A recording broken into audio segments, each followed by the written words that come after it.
perda de memória ou perda de memória recente. Então, o que acontece? Sofreu um acidente, são duas histórias baseadas em fatos reais, em que as pessoas perderam uma parte da memória. Tem memória da infância, tem memória da adolescência, tem uma parte da vida adulta, mas desde o acidente deixam de ter aquela memória. Tem até um filme muito interessante do Adam Sandler, que é Como Se Fosse a Primeira Vez, né? Filme bem bacaninha, filme bem legal, que mostra esse fato e é baseado numa história real, aquele filme. Tem outro filme que eu assisti recentemente também, de um rapaz, ele teve o mesmo problema.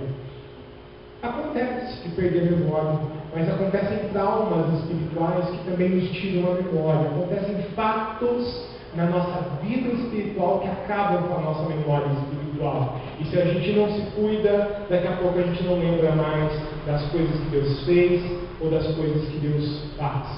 Falando em amnésia espiritual, a gente pode relacionar muito bem com a amnésia física, aquela amnésia por trauma ou qualquer outra coisa ou qualquer outra situação, porque a gente age como se não tivesse conhecido a Jesus. Sabe, na amnésia que a gente tem porque bate a cabeça, por exemplo, a gente não lembra o nome da pessoa e pode ter almoçado com a pessoa no mesmo dia, mas não se lembra. Na amnésia espiritual a gente esquece de Deus, e esquece das coisas que Ele fez, esquece das coisas que Ele faz, e esquece das coisas que Ele fará. É muito mais terrível do que a amnésia que você tem por um trauma ou por qualquer outra situação.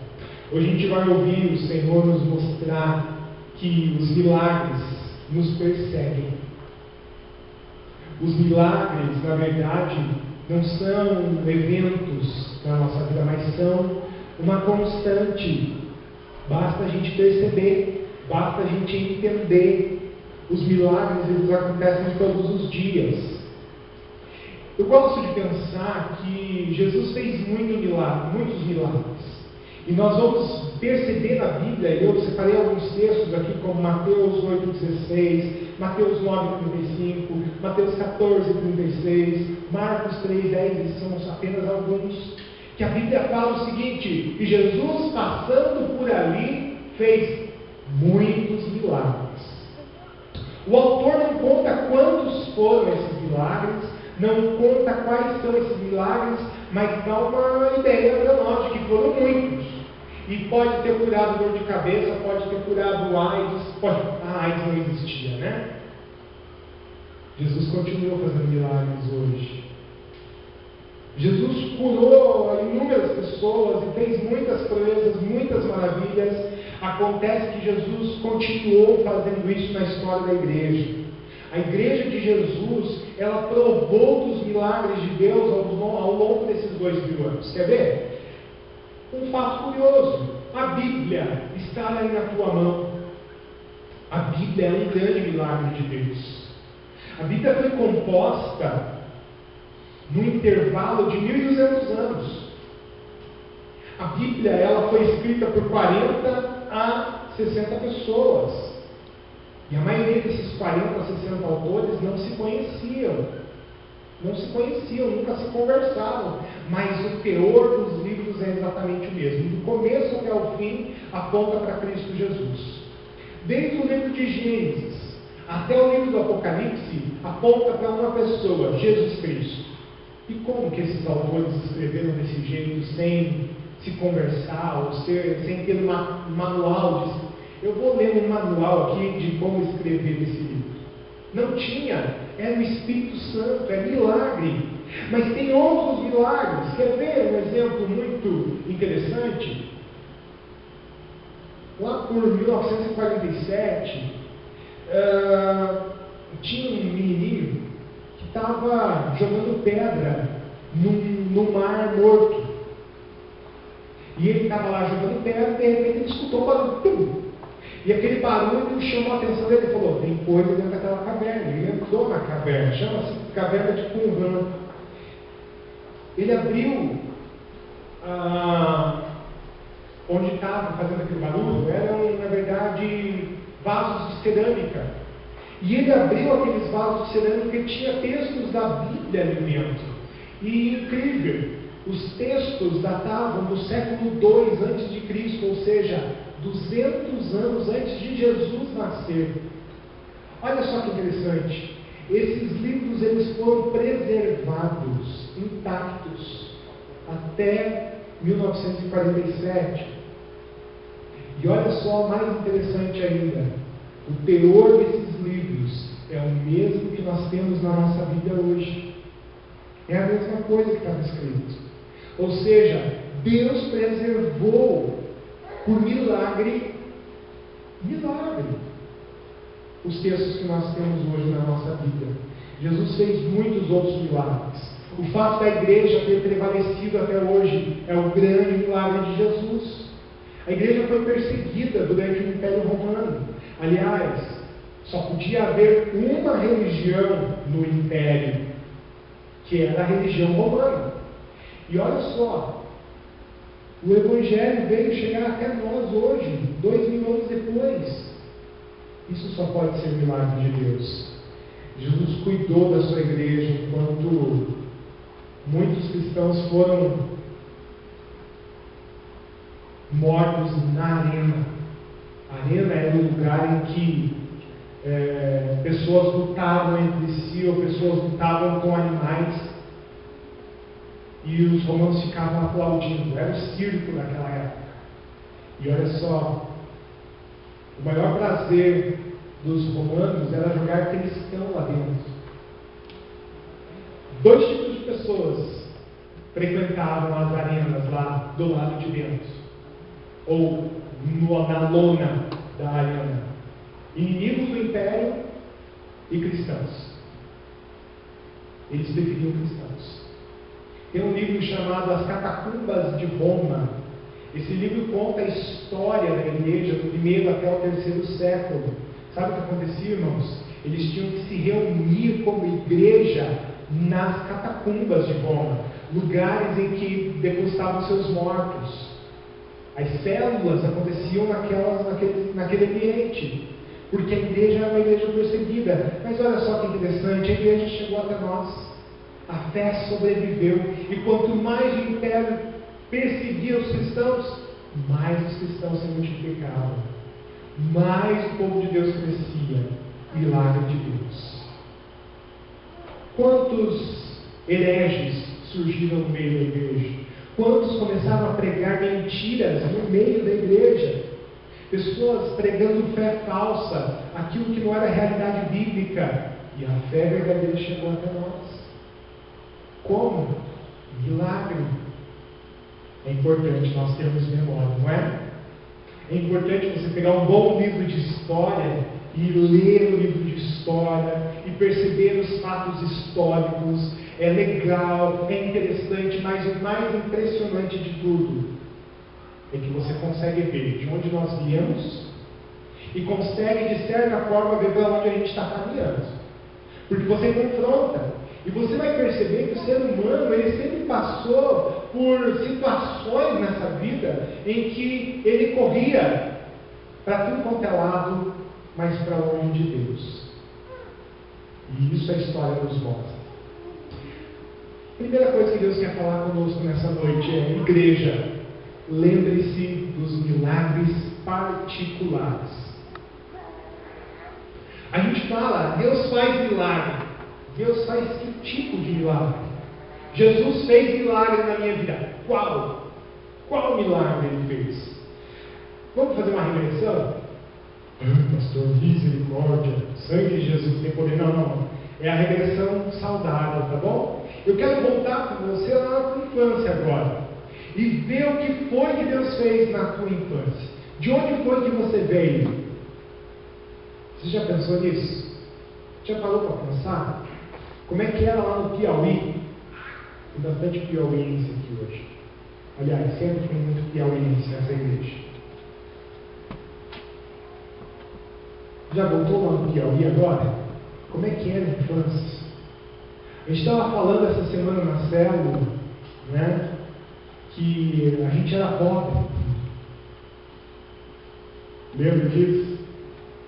O Walter disse: quando a gente era pobre, só você que melhorou. A gente falou brincando, mas irmãos, vamos olhar para o nosso passado.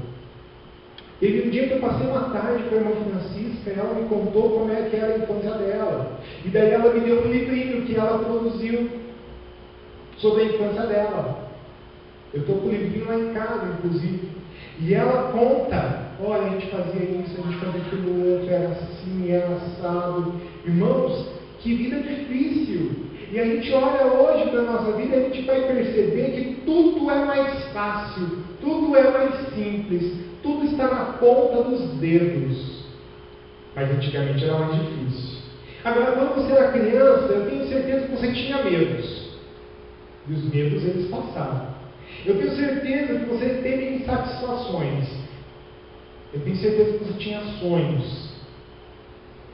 Alguma dessas coisas, de repente, que você vai lembrar ali, não foram coisas muito boas.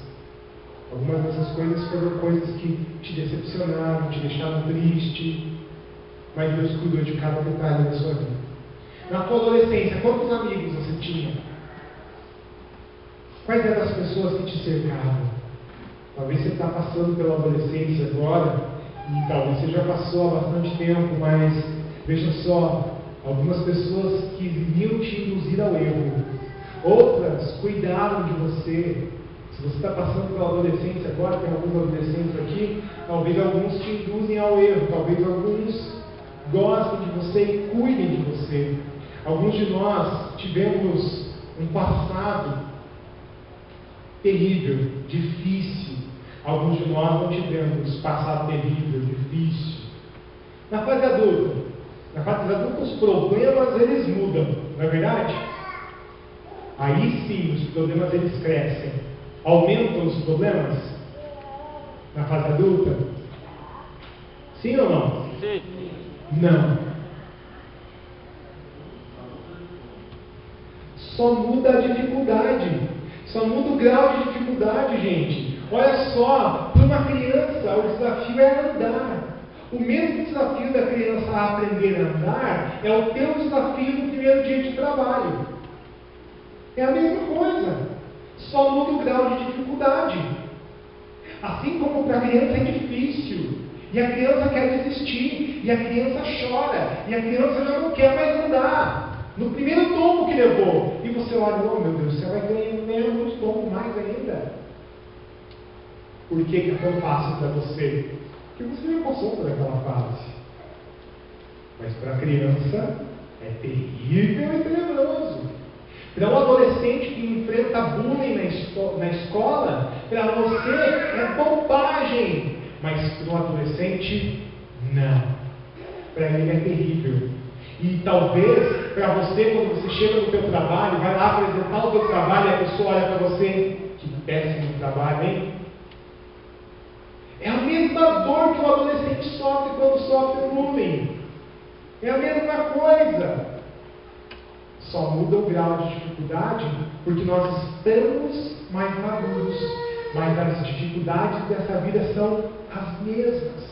A gente tem mania de achar que o problema do outro é menor.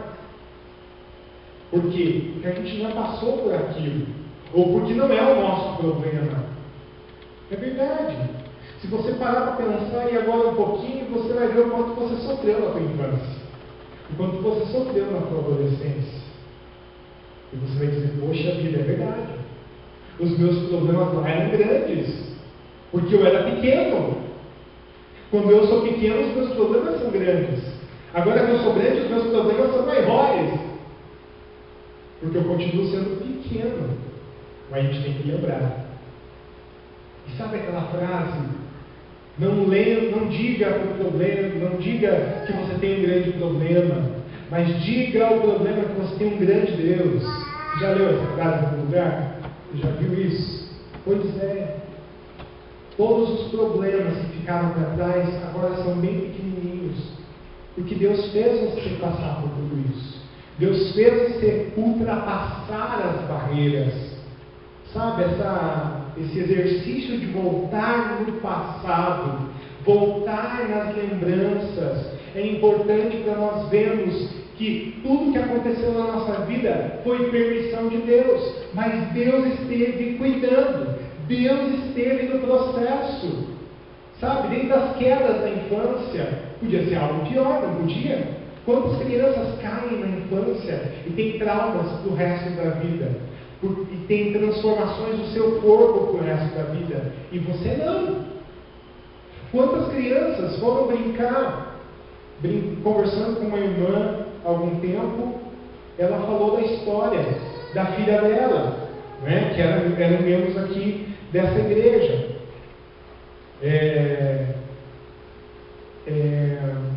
Eram membros aqui dessa igreja, o irmão Jaime, a irmã Fátima, a Jéssica. A Jéssica não tinha um dos dois olhos, ela só tinha um olho. E o que aconteceu? Ela era pequenininha e estava, 2 anos, 3 anos de idade, estava com um palitinho, aqueles de churrasco, tropeçou, caiu e atingiu o olho dela. Perdeu o olho. Quantas vezes você tropeçou com alguma coisa muito aguda na sua mão? Quantas vezes? Você estava brincando lá quando era pequeno e de repente alguém te pegou no pulo. Opa! Cuidado de Deus, a misericórdia de Deus se mostrando. A palavra diz que há tempo para todas as coisas. E sabe, irmãos, existem pessoas que não têm tempo. É o caso de crianças que desenvolvem atividades que não deveriam desenvolver. Já viu algum caso de criança de 7 anos que tem que cuidar dos irmãos? Não é para acontecer isso. Mas aconteceu no passado. Talvez aconteça hoje. Isso sim, irmãos, é um problema muito grande. Porque é uma responsabilidade enorme para uma criança tão pequena. É uma responsabilidade muito grande, e esse sim é um problema. Eu lembro que meu pai e minha mãe tiveram que trabalhar em determinado momento da vida. E eu tive que ficar com os meus irmãos. A diferença de idade para o meu irmão mais novo que eu é de 3 anos. Para a Melody é 4 anos. Então eu, com 10 anos, já tinha que fazer comida, cuidar deles, e era responsável por isso. O meu amadurecimento foi muito mais rápido do que outra criança. Por quê? Porque eu tinha uma responsabilidade que não condizia com a minha situação de idade. Irmãos, foi uma necessidade, não tinha outro jeito. Aconteceu, eu não culpo meus pais por isso. Graças a Deus que os meus pais fizeram isso, porque talvez eu não estivesse aqui hoje, talvez eu não fosse quem sou hoje. Mas isso não devia acontecer. E eu lembro disso, e eu falo graças a Deus, porque até nisso Deus cuidou de mim. Até nisso Deus desenhou e falou: olha, ele vai passar por isso, não tem problema. Eu vou dar um escape. Eu vou cuidar dele. E olha só, irmãos, tanto livramento que a gente teve na infância. Eu mexia com gás, mexia com fogo, colocava água, passava café. E olha só, nunca me queimei, nunca me machuquei. É o anjo do Senhor, aquilo que a palavra de Deus diz. O anjo do Senhor está à volta daqueles que o temem. Né? É o anjo do Senhor que está à volta daqueles que o temem. Há um tempo para cada coisa que se faz debaixo do sol, diz a palavra de Deus lá em Eclesiastes capítulo 3. Se há um tempo determinado para cada coisa, então devemos respeitar esse tempo. Com os seus filhos, não faça isso. Ah, dá para cortar gasto, então corta gasto lá, meu irmão. Mas não faça isso, não adiante o tempo, não queira fazer mais do que o tempo necessário para se fazer as coisas. Talvez alguém não tenha respeitado o tempo com você. Mas saiba que era assim que o Senhor queria forjar o teu caráter. Era assim que o Senhor queria forjar a tua vida. Ele estava preparando você para alguma coisa. Já viu aquelas pessoas, ou já viu aquela expressão O copo mais ou menos cheio ou o copo mais ou menos vazio? Não é? Eu tenho aqui um copo. Você acha que ele está mais ou menos cheio ou mais ou menos vazio? Vamos lá, o que você acha? Meio cheio. Cheio. Mais ou menos vazio. Depende da tua percepção. Mas existem pessoas que sempre olham o copo, independente da quantidade, mais ou menos vazio. Se eu olhar que eu já bebi esse tanto, eu esvaziei. Mas se eu olhar que eu não bebi esse tanto, é porque ele tem ainda. Eu preciso olhar as coisas na vida mais ou menos desse jeito. Eu preciso olhar que, opa, eu tenho ainda bastante para tomar. Eu não preciso olhar, já tomei bastante. Eu preciso ter essa visão, porque é assim que Deus olha para nós. Deus ele olha para mim, para você, dizendo o seguinte: olha, Denise, tem bastante coisa para fazer na tua vida ainda.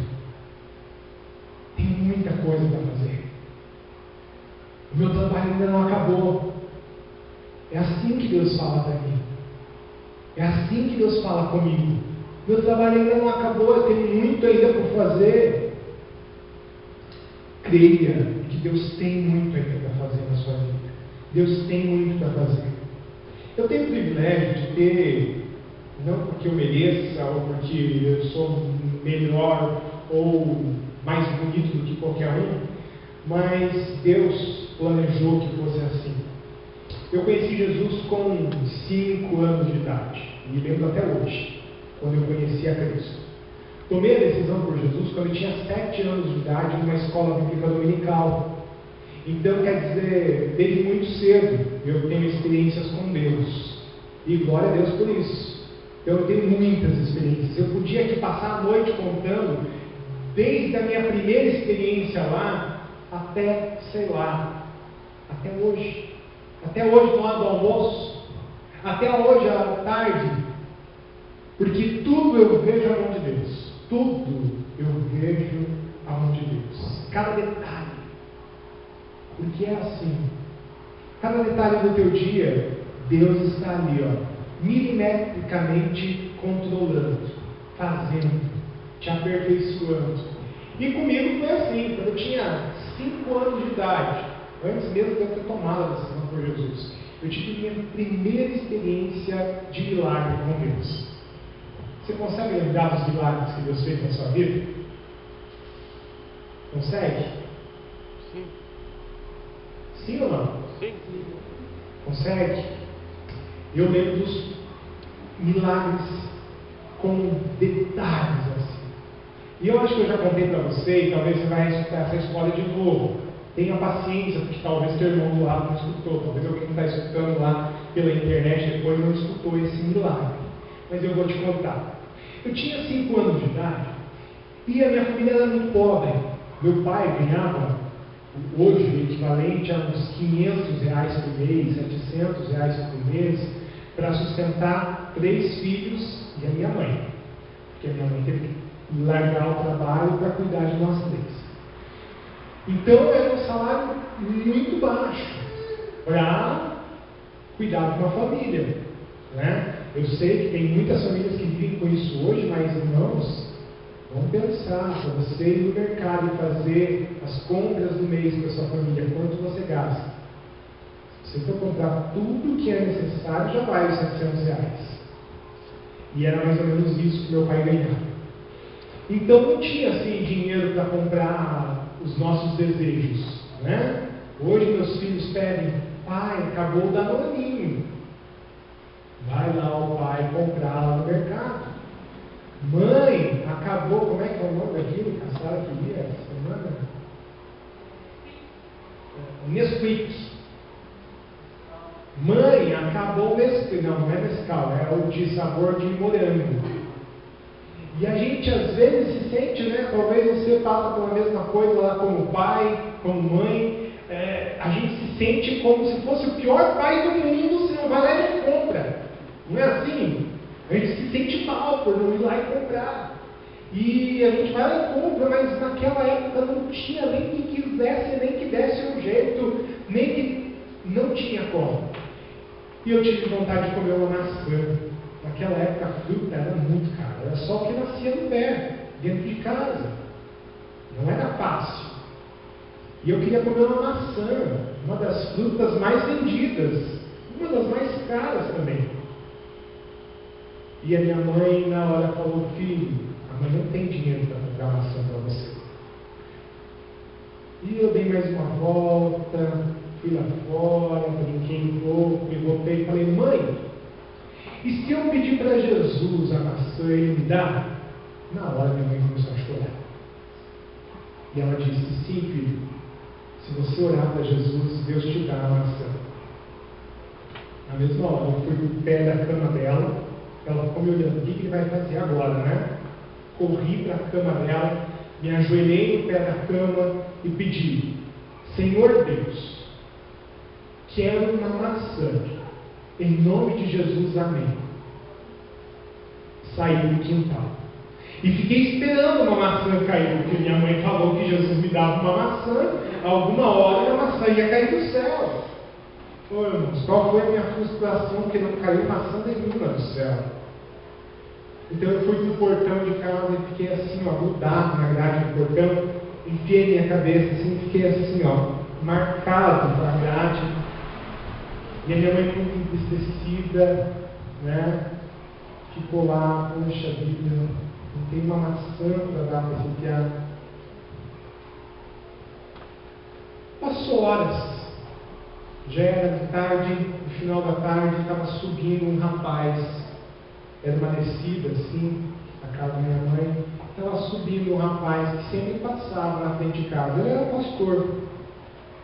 Olha só, Deus usando o homem de Deus. Ele era pastor da Assembleia de Deus. Minha mãe ia todo dia na igreja lá orar. E ele estava subindo a rua e ele fazia bicos para sobreviver. Um dia ele era pedreiro, outro dia ele vendia fruta, outro dia ele carregava as coisas. Aquele dia ele tinha feito um carreto para a carroça dele. E o rapaz da chácara lá que ele tinha trabalhado deu muita maçã para ele. E ele estava subindo aquela ladeira com 2 baldes cheios de maçã. Ele deixou o cavalo lá embaixo e estava subindo a pé aqueles baldes de maçã. Se ele tivesse subido no cavalo, eu nem tinha visto a maçã. Mas daí eu olhei e eu olhava para dentro daquele balde: oh Senhor! E eu pedindo aqui maçã, né? E a gente faz isso. O milagre está ali na nossa frente, mas a gente continua resmungando. E eu, poxa vida, eu pedindo para cair uma maçã do céu, e até agora nada. E o homem, ele com 2 baldes de maçã. Poxa vida, não era nem inveja, era um sentimento que eu nem sei explicar. Sabe o que aconteceu? Aquele homem parou na frente da casa da minha mãe. E ele chamou: menino, vai chamar a sua mãe. E eu chamei minha mãe. Minha mãe veio no portão e ele disse: eu posso dar uma maçã para esse menino? Posso dar uma maçã para ele? A minha mãe nem me lembrou na hora. Sei lá o que passou na cabeça dela. Mas eu sei que foi o meu milagre. Nossa, mas uma maçã, pastor? Para uma criança de 5 anos, irmãos. Eu não vou esquecer disso jamais na minha vida. Tem gente que já enjoou de ouvir a história da minha maçã. Mas sabe, eu não enjoo de contar. Porque para mim foi uma experiência que, para mim, até hoje é muito grande, irmãos. Porque fui eu que passei. E eu conto isso como se fosse o maior milagre que nós já tivéssemos vivido. Mas não é o maior. E não é um milagre. Esse é um de muitos milagres que eu percebo na minha vida. Quais foram os milagres que Deus realizou na tua vida? Você tem milagres aí? Tem? Porque Deus faz milagres ainda hoje. E nós precisamos ter memória do nosso milagre. Porque Ele faz milagre, mas tem outro motivo pelo qual nós precisamos lembrar do milagre. Para que nós tenhamos esperança, para que nós tenhamos fé, para que nós tenhamos histórias para contar. Quando alguém chegar para você e fala, milagres não existem, você tem milagre para contar. E você precisa contar o teu milagre. Quando der uma oportunidade menor que seja, conte o teu milagre. Jesus agiu com misericórdia com você. Esse é o maior dos milagres. Jesus morreu na cruz do Calvário por você, para salvar o pobre pecador. Esse é o maior milagre que Jesus faz na vida de alguém. Você é salvo por Jesus? É por causa de um grande milagre. Eu estava contando hoje pela manhã que tinha um cientista falando essa semana, eu assisti ele falando, um físico, e ele falando do milagre da transformação de água em vinho. E ele começou, ó irmãos, ele estava pregando, e ele começou, ó irmãos, tem como explicar cientificamente o milagre de transformar água em vinho? Eu estava até falando, brincando com os irmãos de manhã, pensei, a hora que eu olhei aquele vídeo, eu falei, isso não vai prestar. O negócio de explicar milagre não se explica. Milagre é um negócio sobrenatural. E ele começou, sabe como que é uma molécula de água? Sim, H2O, 2 moléculas de hidrogênio para uma de oxigênio. E como é que é uma molécula de vinho? Na verdade, são várias moléculas grudadas ali.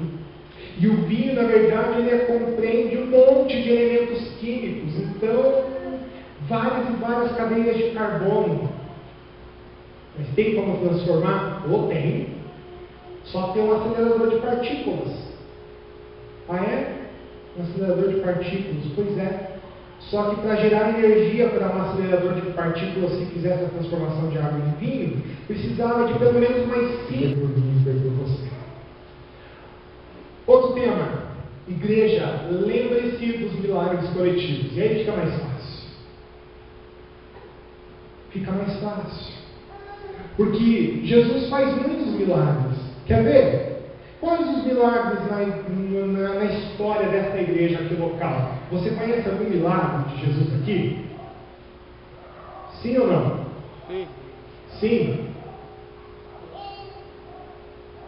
Qual o milagre? Construção do templo aqui em cima. Construção do templo. É isso que eu escrevi aqui. Construção desse templo, irmãos. Misericórdia. Eu lendo as atas de registro dessa igreja, eu fiquei assim assustado do tamanho da fé desse povo aqui, do pastor. Se fosse eu e o Thiago Nagata, ô Thiago, até eu, olha, eu não sei, eu não me garanto, viu? Eu estava falando com o Thiago essa semana, o Thiago colocou lá, tá assim, semana passada, né? Tá assim a situação do caixa da igreja. Eu falei, meu filho, você sabe que você tem um pastor meio louco. Então o negócio é o seguinte, eu creio, e nós vamos lá. Mas para a construção aqui, Thiago, eu não sei se eu teria fé o suficiente. Porque basicamente as mesmas entradas que nós temos hoje.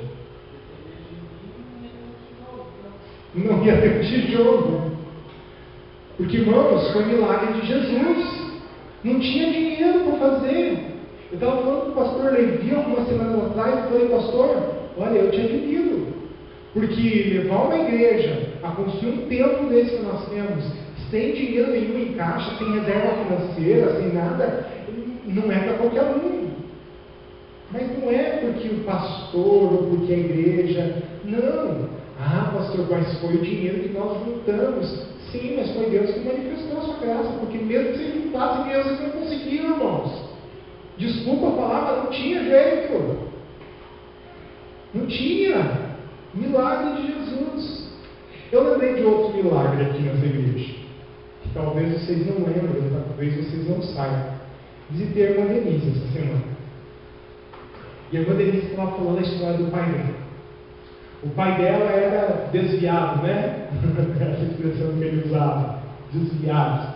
E ele era de uma denominação aí que se você saiu da igreja, vai para o inferno. É mais ou menos assim que eles creem. E ele saiu da igreja. E ele estava condenado então ao inferno. Então ele falava para a irmã Denise sempre, para mim já não tem mais jeito, né? Não é assim? Para mim já não tem mais jeito. Não dá mais. Aí a Denise aceitou Jesus, entregou a vida para Jesus e um dia falava para o pai: pai, você precisa voltar para a igreja, vamos à igreja. Ih, minha filha, olha, não vou para a igreja de jeito nenhum, já não tem mais jeito. Até um dia que ele começou a dizer: não, o negócio é o seguinte, minha filha, eu vou para a igreja desde que tem uma igreja na esquina de casa. Para quem não sabe, a mãe da Denise mora aqui, no meio da quadra aqui. Então, quer dizer, ele sempre apontava para cá e dizia: se tiver uma igreja ali, eu vou na igreja. Isso idos de 92, 93.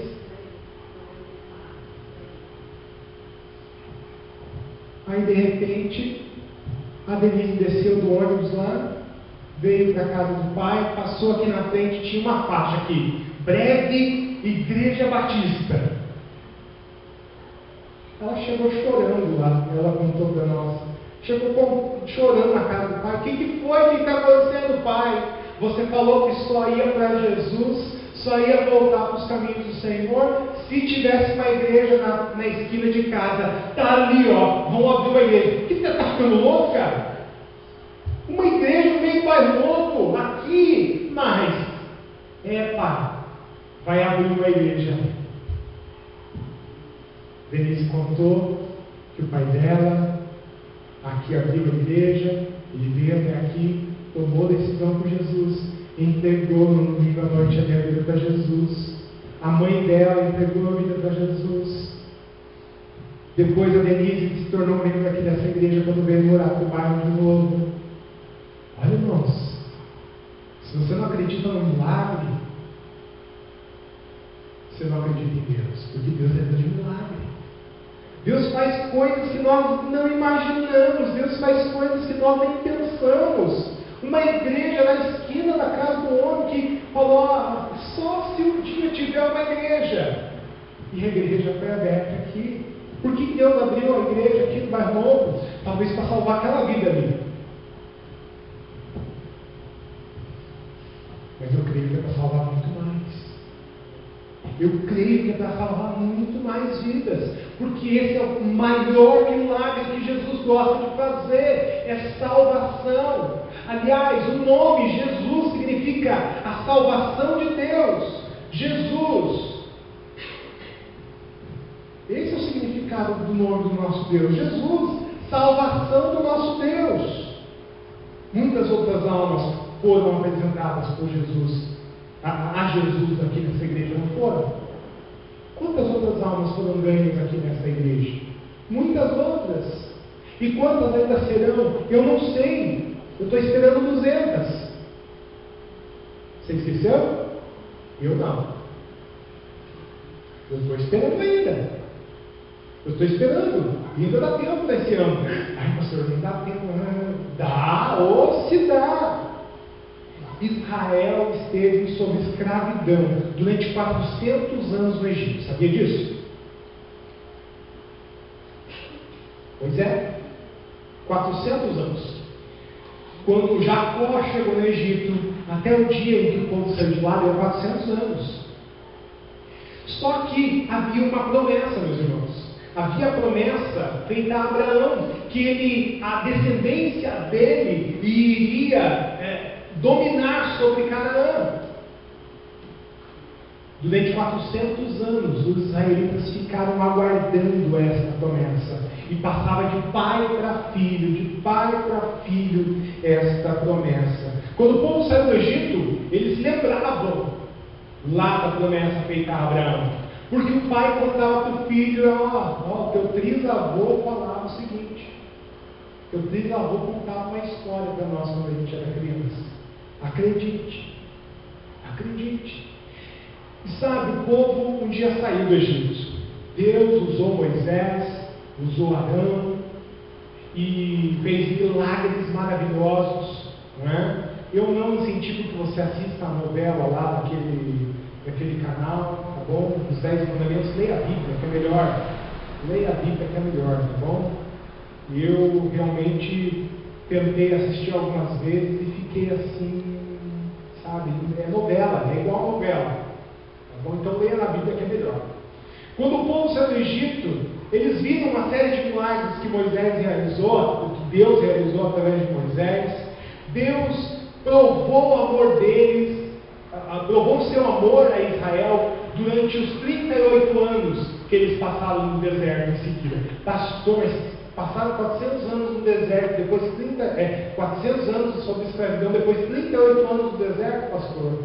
Misericórdia, pois é. O que é 38 para 400? Podia ser 15 dias, podia ser 20 dias, mas o povo desobedecia a Deus. E cada vez que Deus fazia uma promessa, o povo acreditava na promessa. Quando virava as costas, esquecia da promessa. Amnésia espiritual. Deus fazia milagres no coletivo para todo Israel ver. Quer ver? Números capítulo 11 vai contar a história do maná. Mas também conta a história de que eles já estavam enjoados desse maná. Maná era um pão que caía todo dia do céu.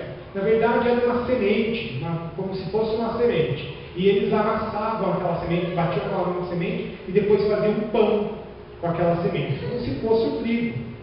E eles já estavam enjoados do pão que caía do céu todos os dias. Caía do céu mesmo, chovia pão. A Bíblia diz.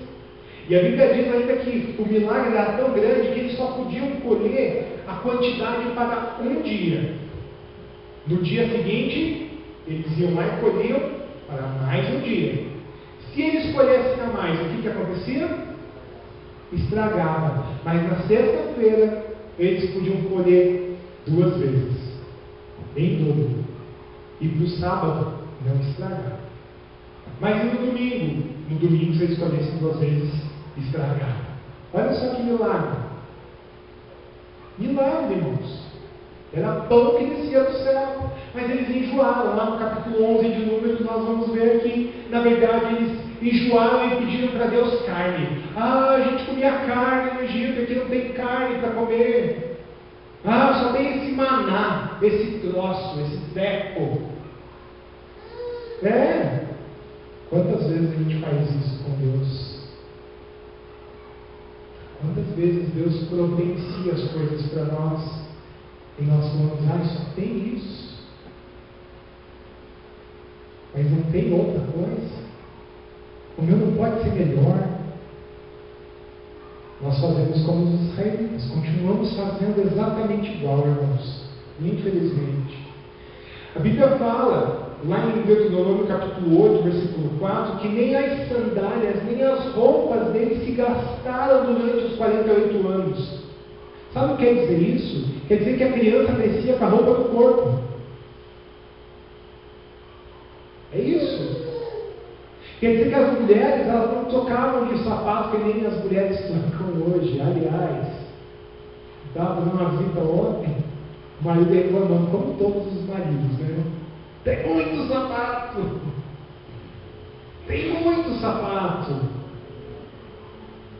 Tem mulher que parece que peia, né? Tem 200 pares de sapatos. Mas aquele é maravilhoso. É aquele que eu quero. Mas e os outros tantos que Deus te deu? Que Deus te deu? A gente nunca está satisfeito, irmãos. E olha só, eles ficaram com a mesma roupa durante 38 anos e não se gastou.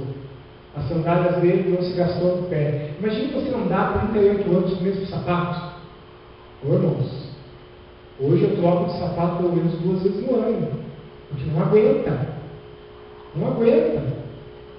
Você compra o sapato 3 meses, 4 meses para você usar todo dia.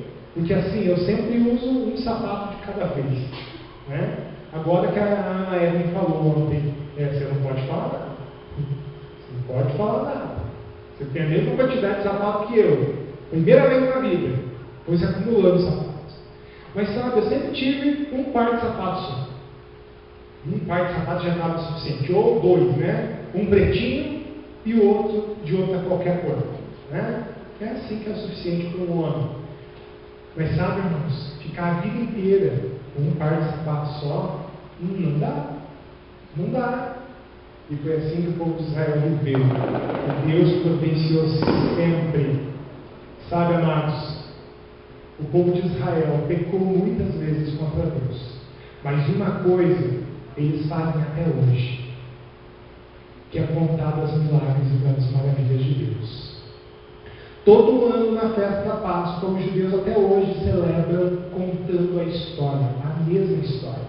E isso está lá em Deuteronômio capítulo 6, eu vou ler para vocês, versículo 6 ao versículo 9, que diz assim: guardem sempre no coração as leis que eu lhes estou ordenando hoje, e não deixem de ensiná-las aos seus filhos. Repitam essas leis em casa e fora de casa, quando se deitam e quando se levantam. Amarrem essas leis nos braços e na testa, para que não esqueçam. E as escrevam nos batentes das portas das suas casas e nos seus portões. Os judeus até hoje fazem isso. Mas durante muito tempo, os judeus não fizeram isso, sabia? E nós vemos essa história lá no livro de 2 Crônicas. Para você que gosta aí de anotar, 2 Crônicas, capítulo 2, vai contar a história do rei Josafá.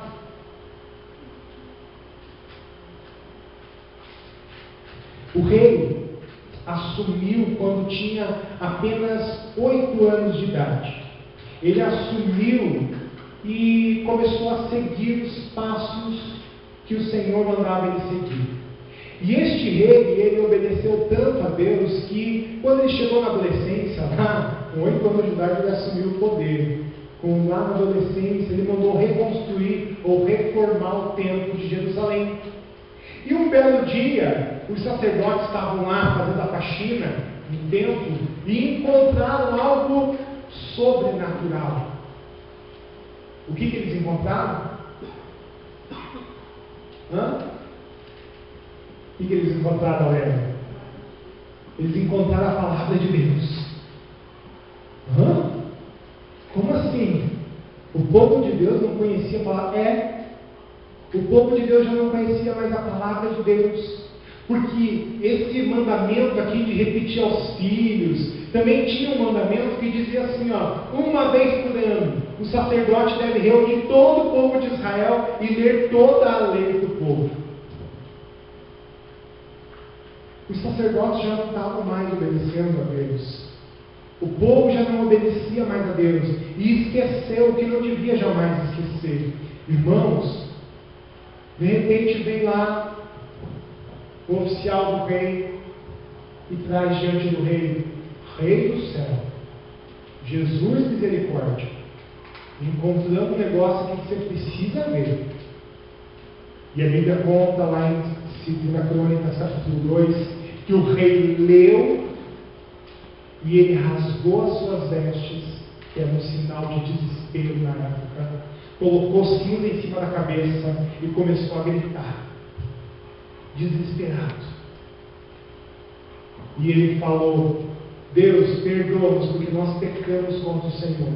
Ele deu uma ordem: sacerdotes, venham cá, leiam essa lei e comecem a fazer do jeito que está escrito. Agora! Chamou todo o povo, reuniu, convocou um jejum, irmãos, para a nação toda de Israel e falou: agora vocês têm que ouvir isso daqui e se arrepender dos seus pecados. Foi um grande avivamento que aconteceu em Israel.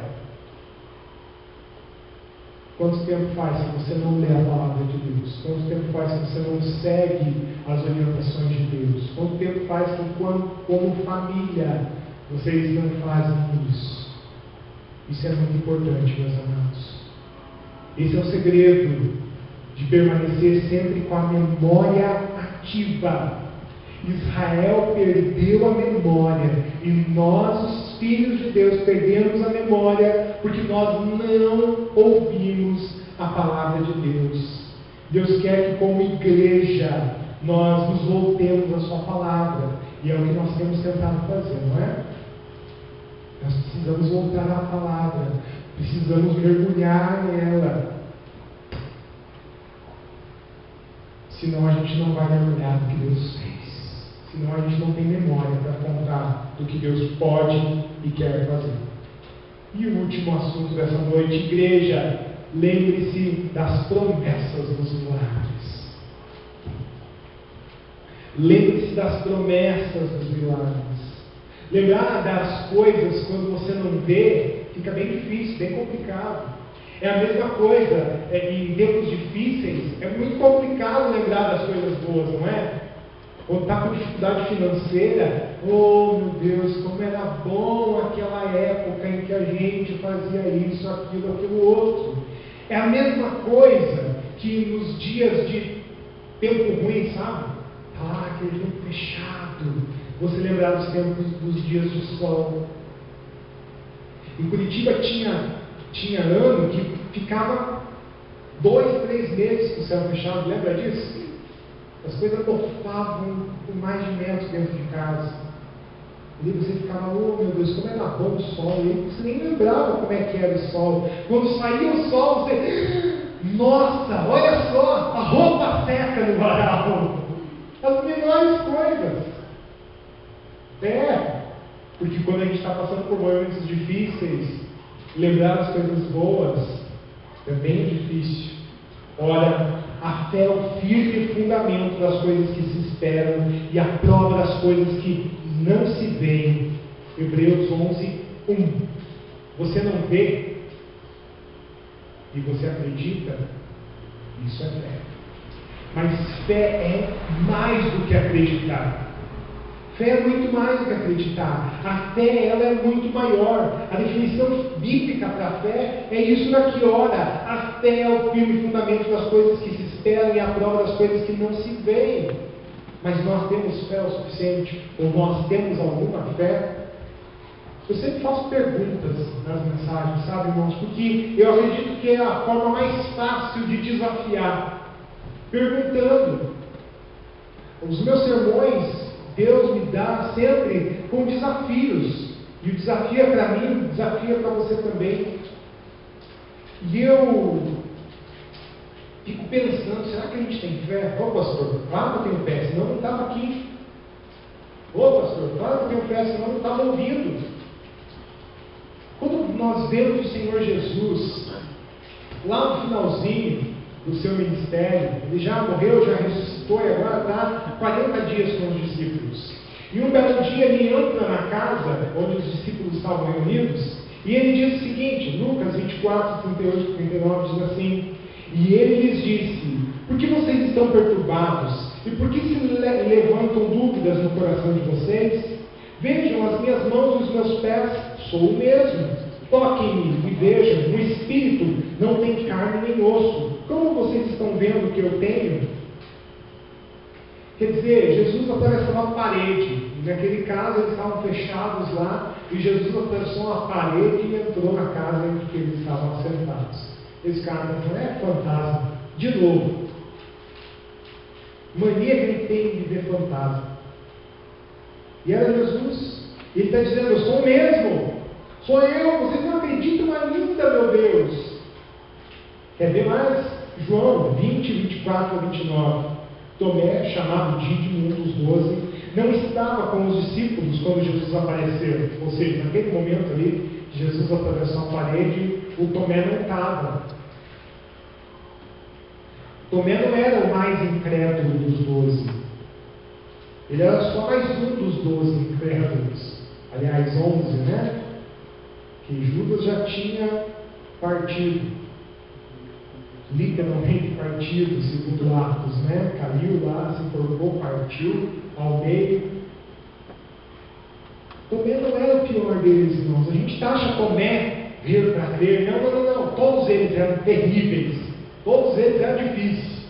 E olha só que interessante, Tomé não estava junto. Por isso que Jesus pega só Tomé não agora. 25.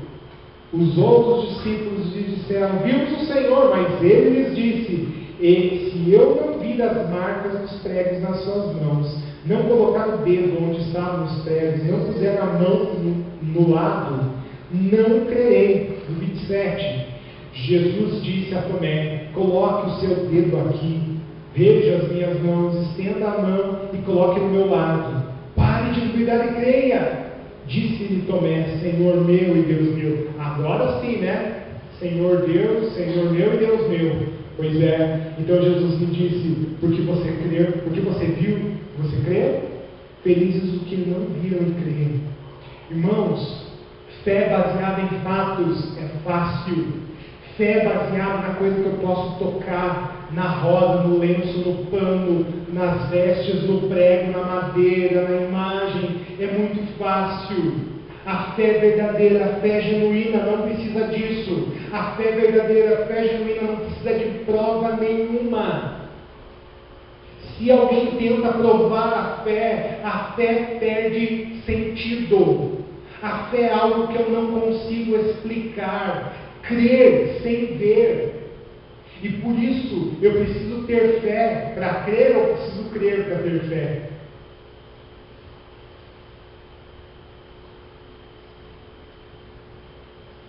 Eu não preciso crer para ter fé. Aliás, eu não preciso ter fé para crer.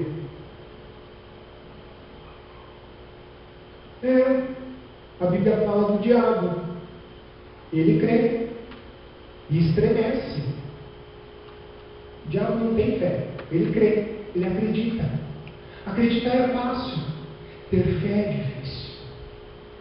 Fé é isso que nós precisamos. A fé é a certeza das coisas que não se podem ver. É uma certeza. A Bíblia tem mais de 8.000 promessas. Se todas essas 8.000 promessas vão se cumprir na sua vida, eu não sei. Aliás, eu tenho certeza que não. Porque nem todas as 8.000 promessas foram feitas para todo mundo. Na verdade, algumas dessas promessas são para você e para mim. Outras não. Pastor, vou receber a minha casa própria? Não sei. Realmente não sei. Talvez não seja a promessa que Deus quer cumprir na sua vida. Talvez seja outras promessas que Deus quer cumprir na sua vida. Uma coisa eu tenho certeza: se Ele prometer para você, Ele vai cumprir. E pastor, como é que eu vou ter certeza de que Deus prometeu para mim alguma coisa? Filipenses 4, de 6 a 7. Não andem ansiosos por coisa alguma, mas em tudo, pela oração e súplicas, com ações de graças, apresentem os seus pedidos a Deus. Não termina aí o texto. E a paz de Deus, que excede todo entendimento, guardará os seus corações e a sua mente as suas mentes em Cristo Jesus. Quer dizer, ore, não tem resposta. Deus não fala se você não ora. Deus não te promete se você não ora. Mesmo se você ler todas as 8.000 promessas da Bíblia, não é promessa para você, você nem orou. Não adianta ler a Bíblia em busca de promessas se eu não orar, se eu não pedir para Deus, Deus me revela quais são as tuas promessas para mim. E eu posso inclusive pedir a Deus algumas coisas. A palavra de Deus diz que Deus pode nos dar boas dádivas. Ele pode nos dar coisas boas. Mas eu preciso orar, eu preciso pedir. Deixo-lhes a paz, a minha paz lhes dou. Não dou como o mundo dá. Não se perturbem os seus corações, nem tenham medo. É uma promessa de Deus. E olha só, como é que eu vou ter certeza que Deus tem uma promessa para mim, pastor? Como? Essa é a pergunta que não quer calar. Sabe como? Quando você sentir paz. Pergunta para Deus. E de repente Ele vai colocar paz no teu coração sobre um assunto. E essa paz é a paz de Jesus que excede todo entendimento. É paz não como o mundo lá pode dar. É a paz que só Ele pode dar ao nosso coração. Em que tempo, pastor? Tempo cronológico, como que de hoje Ele vai me dar amanhã? Não. O tempo de Deus é o Kairos e não é o Cronos. O tempo Cronos é o tempo que a gente marca no relógio, é o tempo que a gente marca no calendário. O tempo Kairos é um tempo especial. É o tempo de Deus. É o tempo certo. Deus não se atrasa, Deus não pestaneja, Deus ele não... Opa, esqueci, Tiago, de te dar o que você precisa. Sabe aquilo? Esqueci, mas uma hora vai chegar. Não, não é assim. Se não chegou é porque não era o tempo. Porque o tempo de Deus é exato. É o tempo que Ele determinou. É o tempo que Ele quer. Se as coisas não estão acontecendo na tua vida ainda, é porque o tempo dele ainda não chegou. Acredite, o tempo vai chegar. Pastor, como eu vou ter certeza? Sentindo a paz. Sentindo a paz. Não tem outro jeito. Pastor, tem homens de Deus, mulheres de Deus que oram e falam, e revelam, e profetizam. Pula uma vez. Sai correndo. Com todo respeito, irmãos. Deus já falou comigo dessa forma? Já falou sim. Mas eu prefiro que Ele fale primeiro ao meu coração. Eu prefiro que Ele confirme primeiro no meu coração. Se Ele quiser usar outra pessoa, amém. Mas eu sempre falo, Senhor, fala primeiro comigo. Fala primeiro comigo, porque todos nós podemos ter a voz de Deus. Eu e você podemos ouvir a voz de Deus. O véu que separava e que só o sacerdote podia entrar lá, agora já não é mais assim. Agora qualquer um pode entrar no Santo dos Santos. Agora eu posso lá e falar, Deus me fala, e Deus fala. E Deus fala. Não tem nenhum momento da Bíblia, no Novo Testamento, em que alguém vai procurar um homem ou uma mulher de Deus para ouvir a voz de Deus. Não existe isso no Novo Testamento. Isso é coisa lá no Antigo Testamento. Coisa em que você ia procurar um profeta, porque você mesmo não podia se comunicar com Deus diretamente. Sabe por quê? Porque Deus podia te fulminar. Deus podia te queimar vivo. Mas agora no Novo Testamento, na nova aliança com Jesus, eu tenho direto acesso ao Pai. Está difícil? Está complicado? Não se lembra dos milagres? Acredite. Volte à memória e lembre-se dos milagres de Deus, porque Ele quer revelar para você, Ele quer mostrar para você. Uma última história. Deus nos garante todo o cuidado, toda a proteção, toda a provisão. Mas nós precisamos ter fé. Sem fé é impossível agradar a Deus, a palavra de Deus diz. Sabe, irmãos, nós temos garantido por Deus um mapa do caminho certo. Nós temos instruções para o caminho. É como se nós estivéssemos numa viagem. Eu e você estamos numa viagem. E a gente está caminhando. Tem um livro que chama O Peregrino, escrito em 1600 e bolinha. É um livro muito atual. Eu tenho até o gibi dele em casa. Eu conto para as crianças de vez em quando a história dele. E lá retrata justamente o caminho. E o peregrino andando pelo caminho. Nós somos os peregrinos andando pelo caminho. Nós temos um mapa do caminho certo, que é a palavra de Deus. Eu posso acessar esse mapa a qualquer momento, a qualquer instante. Eu tenho a tradição oral, que é ensinado pelos nossos professores, pelo pastor.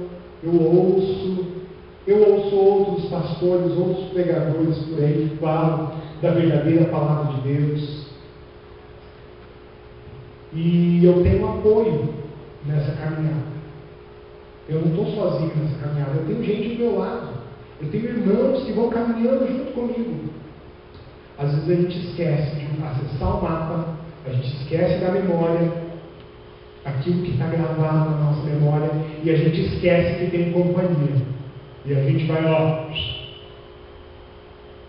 no caminho, sem olhar para o lado, e sabe onde nós vamos parar desse jeito.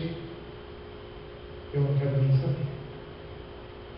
Mas se eu acesso o mapa, que é a palavra de Deus, se eu tenho memória suficiente para lembrar o que Deus falou comigo ao longo do caminho, e se eu tenho apoio